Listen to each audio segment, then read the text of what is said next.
Hello and welcome to part 4 of our Google Classroom series. This is Susan Vincentz here, and in this video we're going to talk about navigating the Google Classroom class that you have just created.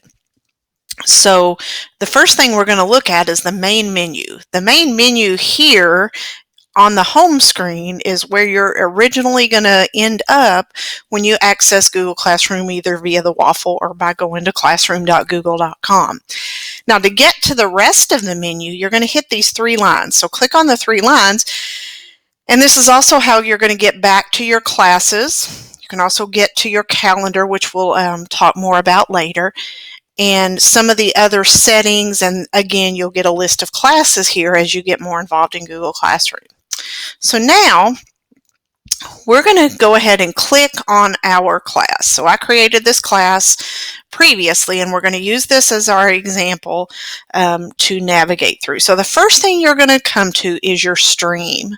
So the stream is very important, and this is where you're not going to be posting assignments as much as you're just going to be posting announcements. So if there's something that you want the whole class, including students, and for them to be able to show their parents as an announcement, this is where you're going to place it. And we'll talk about how to do that in a later video. But your stream, think of this as like the news feed on Facebook, where you get all of the announcements of what's going on in people's lives, what they're eating, whatever.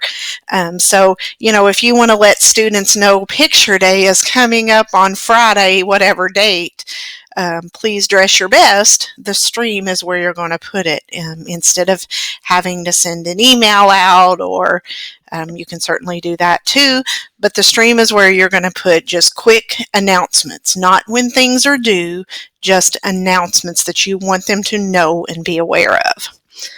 Then you have the classwork page.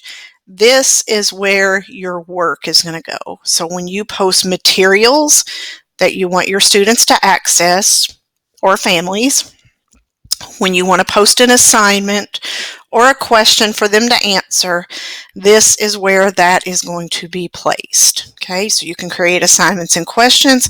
You can organize the classwork into modules or units, and we'll talk more about that in a later video.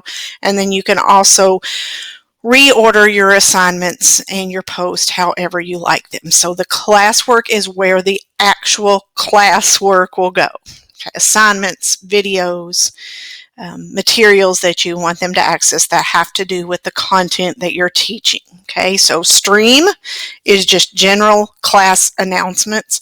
Classwork is where the content is going to go for each subject area. Then you have your People tab. The People tab, this is where you manage the teachers for your class and the students. So we talked about using that code to give to your students and have them join. The students area, the people area under students is where you can add students and invite them, and we will talk about that later. You can also add co-teachers here. So if you have a resource teacher that's supportive, or an aide, or curriculum or technology integration specialist that you want to be part of being a teacher in your class, this is where you can go. There's also a grades area. For us at Christian Academy, I wouldn't worry too much about that because we use our student information system to input grades. So you need to be especially aware of the stream, the classwork, and the People tab. And then in the classwork, is again where you're going to post assignments. And then also over here on the right hand side you have your settings, and we'll delve into these a little bit deeper. But one thing I want you to especially be aware of, and we'll repeat this again, is classwork on the stream. So remember I said the stream was for announcements, classroom is for assignments. So we want to go over here in our settings. We want to drop this menu down, and we do not want our classwork to show up on the stream. So for example, when students or you come into your Google Classroom, this stream page is the first thing they're going to see. And that's your announcements, what you need them to know, but what you need them to access for actual class, you don't want to show up here. So we're going to go into settings under classwork on the stream and put hide notifications. Okay, again, we'll talk more about some of these settings later and repeat this one. So again, navigating our class, you want to pay special attention to the stream, the classwork, the people, and then don't worry so much about the grades if you already use a student information system. Okay, so if you have any questions or need any further assistance, please know that I'm available to help you. Do not hesitate to reach out. Thank you. Enjoy.